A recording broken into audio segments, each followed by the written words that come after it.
welcome to 2 Pixel Wide. So as I've mentioned before, I don't usually like to do reviews or, tell you what to think about a game. I usually like to show you what a game is all about and let you make up your own mind. But today, I'm going to do something a little different. Now, there are certain few games where, in the realms of history, will go down as something awful and terrible. They are so bad that they change the games that come after it forever, and usually for the worst. There's lots of games where, in a series of games, they make significant changes, and for some reason the developers think that these changes are good and should continue on in later games, essentially ruining a series completely.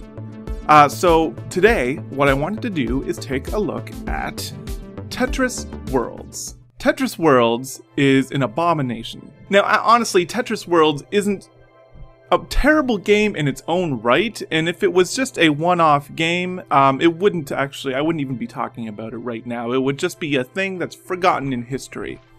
The unfortunate part is, this game single-handedly, well, I can't say single-handedly, this game was one of a very few games that started the end of what we came to know as Tetris.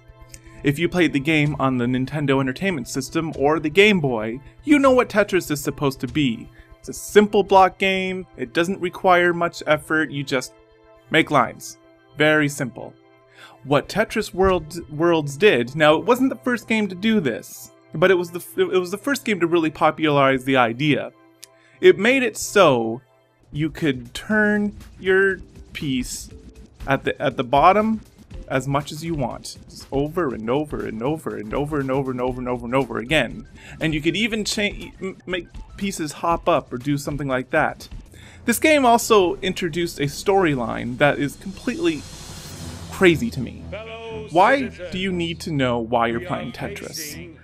This dives a little deeper into a problem I see in video games as general lately, where everything has to be explained away.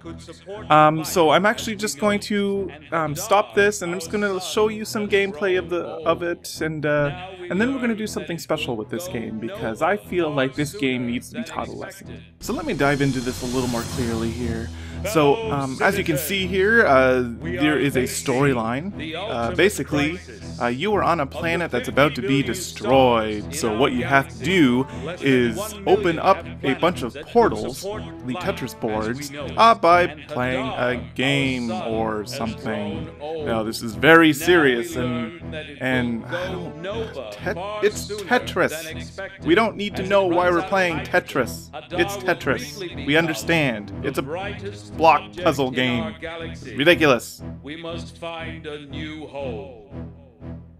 Tetrions have been detected on other... Now, the game does have some positive features. It does have a bunch of different game types, as you can see. It also has some multiplayer stuff, and the basic game, for the most part, is straight up Tetris.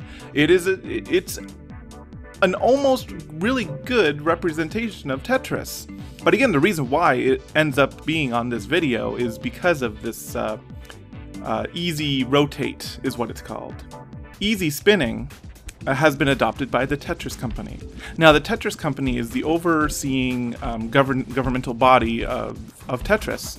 They set down the rules, and they make sure that licensees, people that make official Tetris games, follow these rules very closely. So now, any game with the Tetris name that plays like Tetris has to have these specific rules, and one of these specific rules is the easy spin. So Tetris Worlds was the first game to really introduce this in an official sense, and after this game, it has been in every Tetris game since. It ruins Tetris. It makes it so, it even defies the natural, falling thing. If you spin enough, you can actually jump your piece up a level, and it makes it too easy. In a game that is so easy to get into and just start playing, they decided that they needed to make it easier. They decided that they needed to make Tetris more accessible. Now let's just take a second and think about this. Making Tetris more accessible.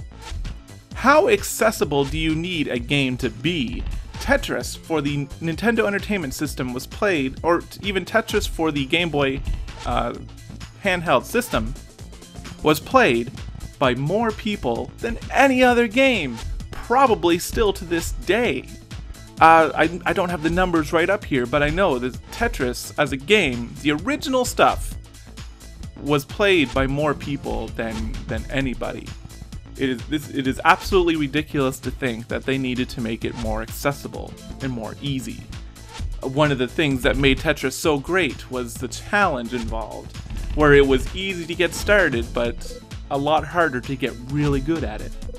And that's something that we're missing in video games today, in my opinion. So, I think I've shown enough of this.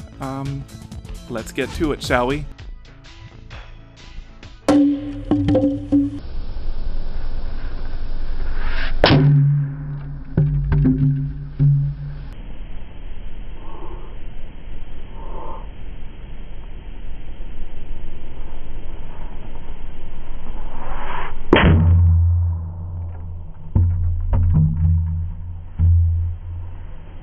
Finally got that straight line I always needed. Thanks for coming to 2 Pixel Wide, everybody, and peace out. Have a good one.